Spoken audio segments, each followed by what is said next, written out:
Ziel verteidigen!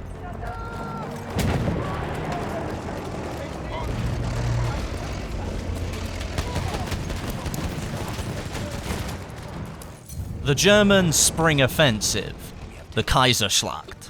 In early 1918, German forces attacked the Allied troops on the Western Front in an attempt to end the World War, force the Allies to surrender, orchestrate peace on their terms, before reinforcements could arrive from across the Atlantic. The Americans were coming. The Germans knew they had limited time before their dominance of numbers all along the lines would be turned in favour of the Allies, and Erich Ludendorff, orchestrator and commander of the operation, was almost certain of victory. Before the offensive began, the Germans landed a big victory on the Eastern Front, with the surrender of the Russian Empire. In March 1918, the new Bolshevik government in Russia signed the treaty that would see them cease fighting in the World War after renewed threats from the Central Powers, mainly Germany and Austria-Hungary. This freed up large numbers of troops for the Central Powers, and Germany ordered most of their units to be relocated to the Western Front to launch a brand new attack over there. The United States had entered the war nearly a year earlier, but it had taken them a long time to gather numbers to support their cause for entering the war in the first place. Germany had tried to lure Mexico to start a war with the United States, and German vessels had sunk American vessels with their U-boats. The numbers of troops arriving in Europe was rising, and the German High Command knew they needed to act fast to continue their advances, and to attempt to end the war on their terms. The offensive had been planned before the Russian surrender, however. That simply gave the Germans more hope of victory. General Erich Ludendorff, who commanded this whole offensive, was said to be very confident of victory, but crucially, he'd failed to set clear objectives for the advancing forces. There was no one particular end goal, no main area of land that needed to be captured, no main city to be held.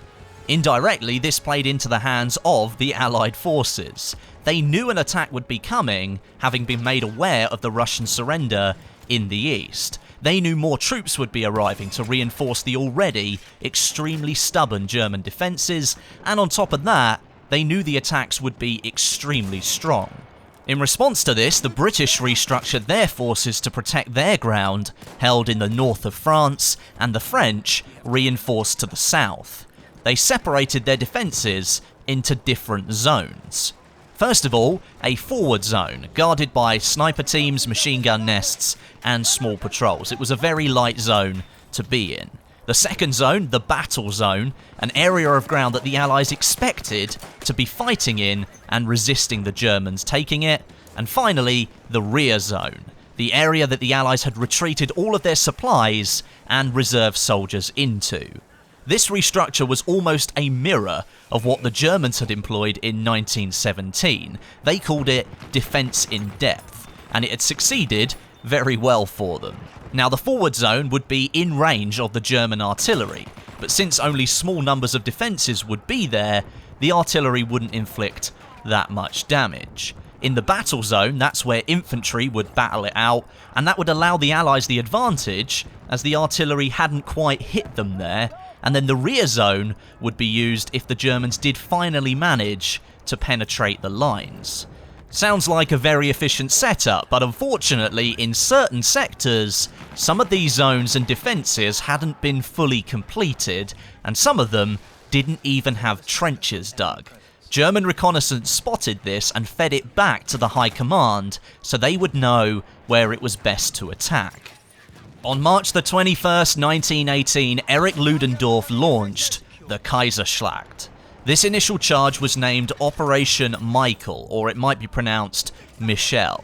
In the first 5 hours of this offensive, the German army launched over 1 million artillery shells, hitting an area some 150 square miles large, the largest artillery bombardment of the entire war.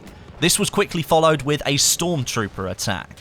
Now, these stormtroopers were considered the elite forces of the German army, given orders to move very quickly, penetrate enemy lines, destroy defences, and then continue the push. They travelled very light, only really moving with their weapons assigned to them and the ammunition that they'd been estimated to consume in that push. Flamethrowers were given to select troops as well to cause terror in the Allied trenches and force a large retreat. The first wave of attacks were extremely successful, with over 20,000 British soldiers killed and another 35,000 wounded. They are estimated numbers, and the Germans had recaptured several key points.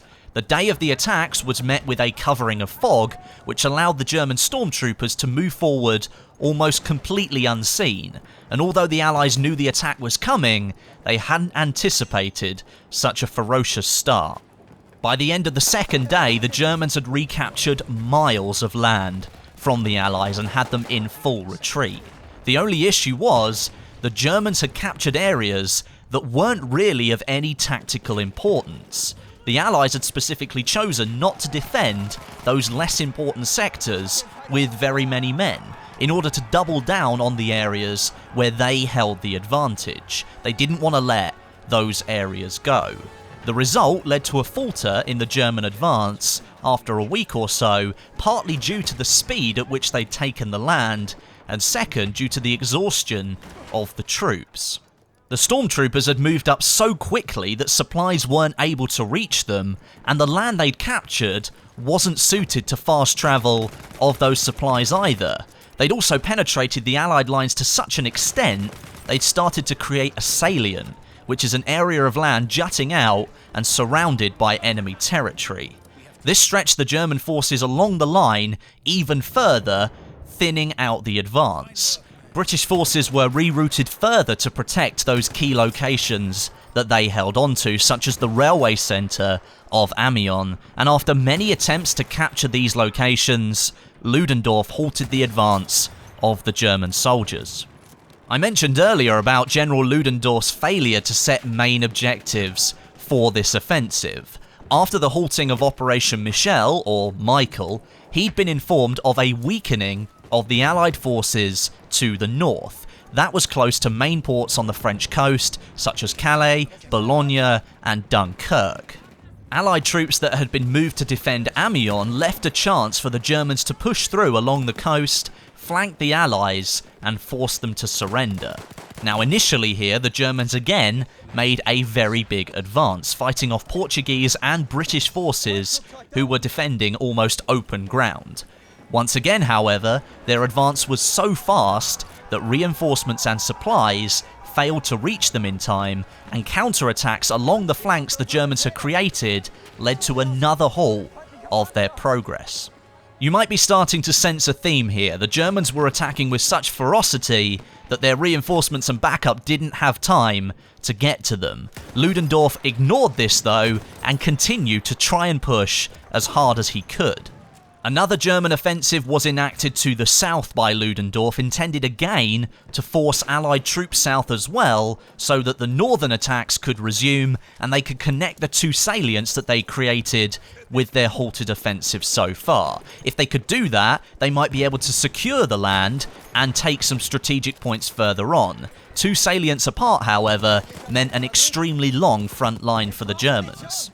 Again, as before, however, initial large gains from the Germans were halted and resisted by the Allies. By this point, German reinforcements were stretched extremely thin, and the troops were really starting to tire of the assault. One more push from the Germans in the south again was met with extremely lackluster results, with the French simply waiting for the Germans to run forward and then wiping them out almost completely, threatening to take back the land that the Germans had just captured. There was one final larger attack that was planned, called Hagen, I believe, but Ludendorff cancelled this as it was extremely clear at that point that the Allies had taken back the advantage. The Allies' tactic of zonal defense had paid off, and the German forces had almost been completely spent. During the spring offensive, it has to be said that the German army did take back massive chunks of land from the Allies, and really, it was the first time a major win had been won in terms of territory for either side since the early days of the war in 1914. Back then, it had been a war of motion before the trenches were dug, and it became a stalemate, a war of attrition.